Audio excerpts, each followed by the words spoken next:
It's one of the most famous castles in the world, a fortress that has guarded kings, queens, and priceless treasures.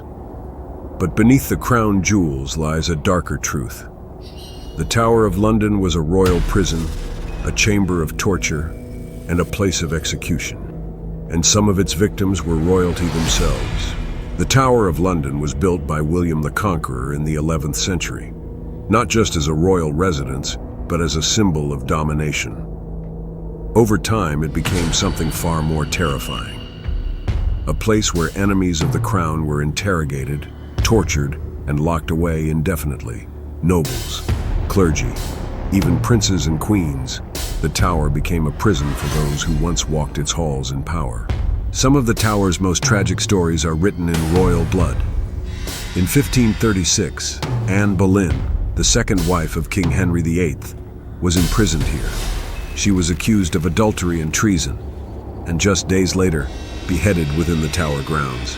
Catherine Howard, another of Henry's wives, met the same fate. They were queens of England, and they died as condemned prisoners. The executioner's blade fell just steps from where the crown jewels are displayed today. Not everyone who entered the tower was killed. Some were tortured to the edge of death. The infamous rack room stretched victims until their joints dislocated. Iron collars, manacles, scavengers' daughters. Guy Fawkes, the man behind the gunpowder plot, was tortured in the tower until he could barely write his own name. The tower's beauty hides the screams that once echoed within its walls. Centuries later, some say the tower's victims still remain. Visitors have claimed to see the ghost of Anne Boleyn walking with her head tucked under her arm.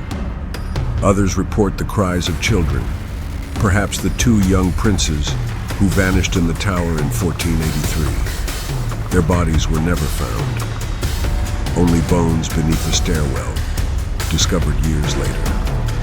The Tower of London isn't just haunted by history. It may be haunted for real. Today, millions walk through the tower's gates, admiring jewels and uniforms. But few stop to feel the weight of what happened here. Royalty betrayed, traitors tortured, families shattered.